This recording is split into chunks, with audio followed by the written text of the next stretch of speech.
Recently, there was a match between Nightcrawler and Spider-Man, or as you would see in wrestling, Osprey and Ricochet.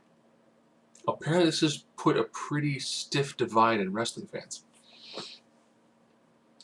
It's a very, very flippant match. There's a lot of flipping back and forth. These two guys are ridiculously acrobatic. Some people call it's a Cirque du Soleil exhibition, not a wrestling match. Well, I haven't seen it with commentary. So I think I've only seen about 3/4 of the overall experience for the match. I can say the crowd loved it. This match, while being highly flippy, is very technical. It's hard to do a head scissors with your opponent and then have them, while coming out of the move, go into essentially a somersault handstand and then land well. These are two highly acrobatic guys. They're both younger. Ricochet's gotten slower over the years because that's just, the body can't move like that forever. Some people have said it lacks all psychology.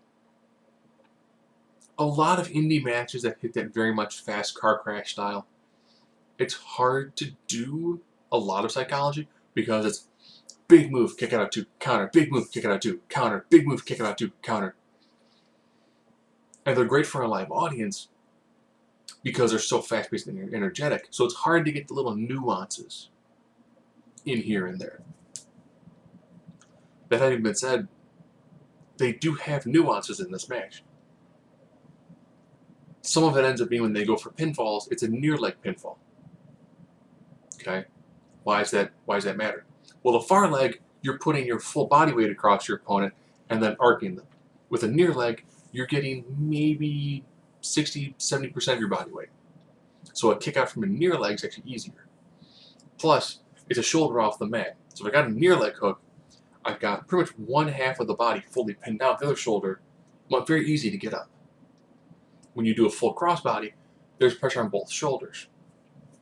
So you see much more kickouts when it comes to, the arm across for the drape cover and the near leg pinfall. Also, as the match progresses, you actually see both of them when they kick out. It's that, oh yeah, I don't know how long I can go. And conversely, you see the person who's being kicked out on going like, he kicked out of that. What do I have to do now? And they both have this moment of desperation where it is fast, frenetic wrestling. Just some people want to see a lot more chain wrestlings and rest holds. Yeah, sure. Every style of wrestling is different. Sometimes you get a more fast-paced high flyer, taking on someone who's a ground and pound guy. That's the clash of two different styles. Some people prefer seeing the guys who are younger and highly athletic. And they're okay with a little bit less in the way of psychology because they got much more physicality to it. That's fine. Education back to biology, psychology. Part of the reason I love wrestling so much is it's a combination of both. It's the physical artistry going on in the ring, as well as little hints here and there. Whether it's, a heel looking at the ref, make sure they're looking at thumb to the eye, or it's, running someone's face across the top rope. There's always some little tweak here and there.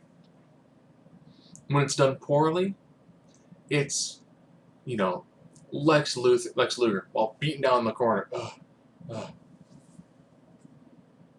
No, if you're knocked down the corner, you're not fixing your hair. You might do that to get the hair out of your eyes, but you're not. You're not fully stopping. Oh, look better for the camera. So the psychology in it, it's a little more nuanced. You don't see it as much, probably because you've got two guys moving really quickly, and it's hard to see facial expressions. But they work well in synergy, which is what makes this sort of match really entertaining. So, for the people who hate the match, look for the little nuances. It's easy to get blown away by, it's just nothing but constant near falls. Look at their faces during the near fall attempts. Look at that. There's a great shot from it's Ricochet. Hits a big move. There's a kick out at like 2 7/8, and he has a look of like, of just sheer shock. He's like, I'm gonna have to kill this guy to win this match. And those moments make it work. If you get to see it with commentary, what makes Lucha Underground work is a high-paced in-ring style with people making the matches important. Because if you don't see psychology in the ring, the announcers can add to it. Why does NXT work? Because the announcers build up the match. They add additional psychology to it. Why SmackDown work? Same thing. Mario Ronaldo he can sell you anything. Why people complain about Raw? The announce team barely talks about the match, and then actually draws away from the psychology inside the ring. So if you don't see all the psychology you want in the ring, check out what the commentators are doing. Maybe they're adding that additional layer of psychology, which gives it the proper amount for the match.